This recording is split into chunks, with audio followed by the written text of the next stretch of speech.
Pride and Prejudice, by Jane Austen. Chapter 58. Instead of receiving any such letter of excuse from his friend, as Elizabeth half expected Mr. Bingley to do, he was able to bring Darcy with him to Longbourn before many days had passed after Lady Catherine's visit. The gentleman arrived early, and before Mrs. Bennet had time to tell him of their having seen his aunt, of which her daughter sat in momentary dread, Bingley, who wanted to be alone with Jane, proposed their all walking out. It was agreed to. Mrs. Bennet was not in the habit of walking, Mary could never spare time, but the remaining 5 set off together. Bingley and Jane, however, soon allowed the others to outstrip them. They lagged behind, while Elizabeth, Kitty, and Darcy were to entertain each other. Very little was said by either. Kitty was too much afraid of him to talk, Elizabeth was secretly forming a desperate resolution, and perhaps he might be doing the same. They walked towards the Lucases because Kitty wished to call upon Maria, and as Elizabeth saw no occasion for making it a general concern, when Kitty left them she went boldly on with him alone. Now was the moment for her resolution to be executed, and while her courage was high, she immediately said, "Mr. Darcy, I am a very selfish creature, and for the sake of giving relief to my own feelings, care not how much I may be wounding yours. I can no longer help thanking you for your unexampled kindness to my poor sister. Ever since I have known it, I have been most anxious to acknowledge to you how gratefully I feel it. Were it known to the rest of my family, I should not have merely my own gratitude to express." "I am sorry, exceedingly sorry," replied Darcy in a tone of surprise and emotion, "that you have ever been informed of what may, in a mistaken light, have given you uneasiness. I did not think Mrs. Gardiner was so little to be trusted." "You must not blame my aunt. Lydia's thoughtlessness first betrayed to me that you had been concerned in the matter, and of course I could not rest till I knew the particulars. Let me thank you again and again, in the name of all my family, for that generous compassion which induced you to take so much trouble, and bear so many mortifications for the sake of discovering them." "If you will thank me," he replied, "let it be for yourself alone. That the wish of giving happiness to you might add force to the other inducements which led me on, I shall not attempt to deny. But your family owe me nothing. Much as I respect them, I believe I thought only of you." Elizabeth was too much embarrassed to say a word. After a short pause her companion added, "You are too generous to trifle with me. If your feelings are still what they were last April, tell me so at once. My affections and wishes are unchanged, but one word from you will silence me on this subject for ever." Elizabeth, feeling all the more than common awkwardness and anxiety of his situation, now forced herself to speak, and immediately, though not very fluently, gave him to understand that her sentiments had undergone so material a change, since the period to which he alluded, as to make her receive with gratitude and pleasure his present assurances. The happiness which this reply produced was such as he had probably never felt before, and he expressed himself on the occasion as sensibly and as warmly as a man violently in love can be supposed to do. Had Elizabeth been able to encounter his eye, she might have seen how well the expression of heartfelt delight diffused over his face became him. But though she could not look, she could listen, and he told her of feelings which, in proving of what importance she was to him, made his affection every moment more valuable. They walked on, without knowing in what direction. There was too much to be thought and felt and said for attention to any other objects. She soon learnt that they were indebted for their present good understanding to the efforts of his aunt, who did call on him in her return through London, and there relate her journey to Longbourn, its motive, and the substance of her conversation with Elizabeth, dwelling emphatically on every expression of the latter which, in her ladyship's apprehension, particularly denoted her perverseness and assurance, in the belief that such a relation must assist her endeavours to obtain that promise from her nephew which she had refused to give. But, unluckily for her ladyship, its effect had been exactly contrariwise. "It taught me to hope," said he, "as I had scarcely ever allowed myself to hope before. I knew enough of your disposition to be certain that, had you been absolutely, irrevocably decided against me, you would have acknowledged it to Lady Catherine, frankly and openly." Elizabeth coloured and laughed as she replied, "Yes, you know enough of my frankness to believe me capable of that. After abusing you so abominably to your face, I could have no scruple in abusing you to all your relations." "What did you say of me that I did not deserve? For though your accusations were ill-founded, formed on mistaken premises, my behaviour to you at the time had merited the severest reproof, It was unpardonable. I cannot think of it without abhorrence." "We will not quarrel for the greater shame of blame annexed to that evening," said Elizabeth. "The conduct of neither, if strictly examined, will be irreproachable. But since then we have both, I hope, improved in civility." "I cannot be so easily reconciled to myself. The recollection of what I then said, of my conduct, my manners, my expressions during the whole of it, is now, and has been many months, inexpressibly painful to me. Your reproof, so well applied, I shall never forget. Had you behaved in a more gentlemanlike manner. Those were your words. You know not, you can scarcely conceive how they have tortured me, though it was some time, I confess, before I was reasonable enough to allow their justice." "I was certainly very far from expecting them to make so strong an impression. I had not the smallest idea of their ever being felt in such a way." "I can easily believe it. You thought me then devoid of every proper feeling. I am sure you did. The turn of your countenance I shall never forget, as you said that I could not have addressed you in any possible way that would have induced you to accept me." "Oh, do not repeat what I then said. These recollections will not do at all. I assure you that I have long been most heartily ashamed of it." Darcy mentioned his letter.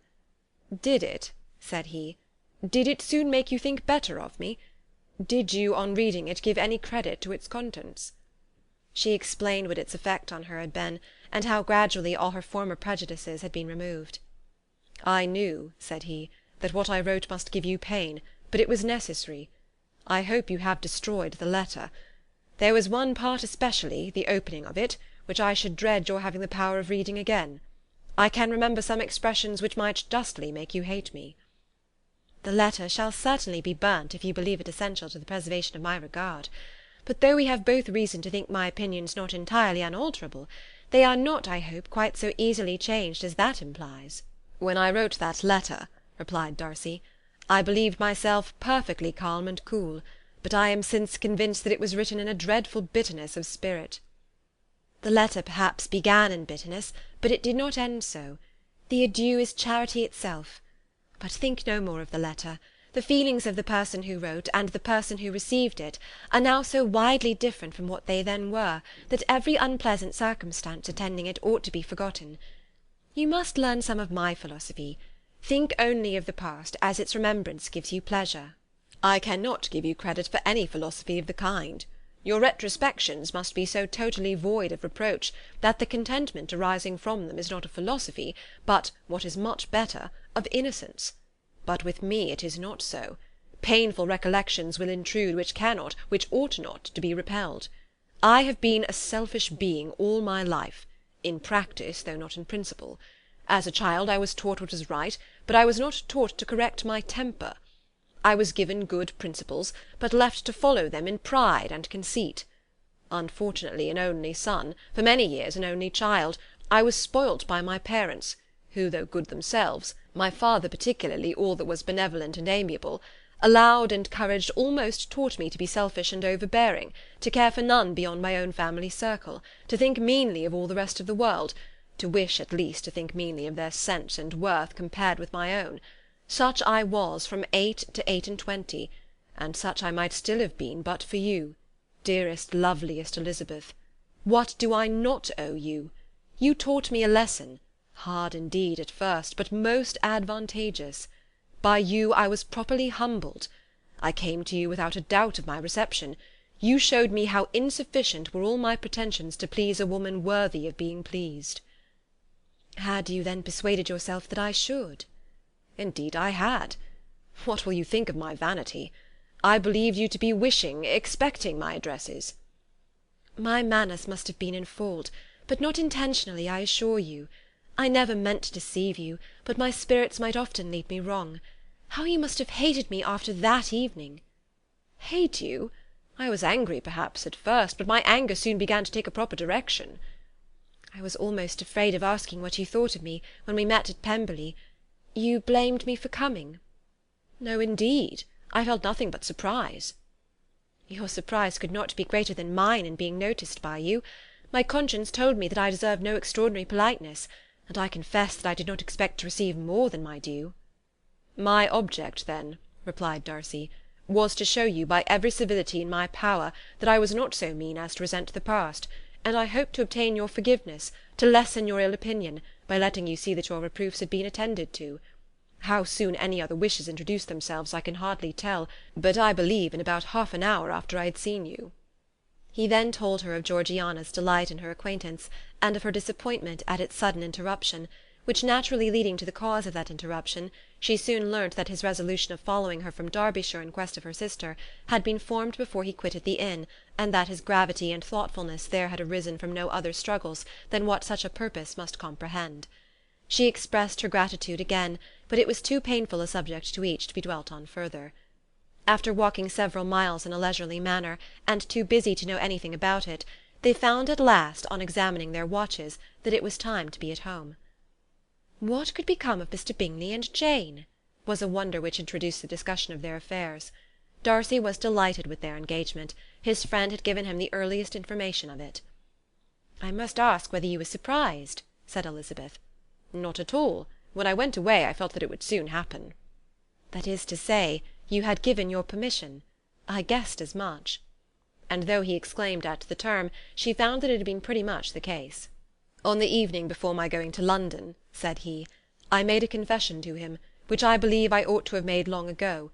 I told him of all that had occurred to make my former interference in his affairs absurd and impertinent. His surprise was great. He had never had the slightest suspicion.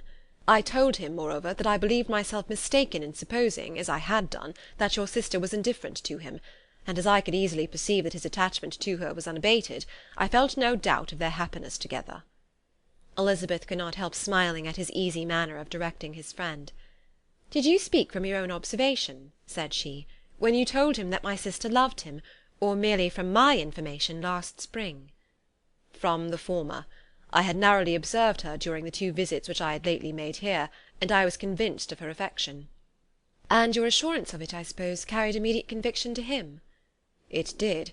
Bingley is most unaffectedly modest. His diffidence had preventing his depending on his own judgment in so anxious a case, but his reliance on mine made everything easy. I was obliged to confess one thing, which for a time, and not unjustly, offended him. I could not allow myself to conceal that your sister had been in town 3 months last winter, that I had known it, and purposely kept it from him. He was angry. But his anger, I am persuaded, lasted no longer than he remained in any doubt of your sister's sentiments. He has heartily forgiven me now." Elizabeth longed to observe that Mr. Bingley had been a most delightful friend, so easily guided that his worth was invaluable, but she checked herself. She remembered that he had yet to learn to be laughed at, and it was rather too early to begin. In anticipating the happiness of Bingley, which of course was to be inferior only to his own, he continued the conversation till they reached the house. In the hall they parted. End of Chapter 58.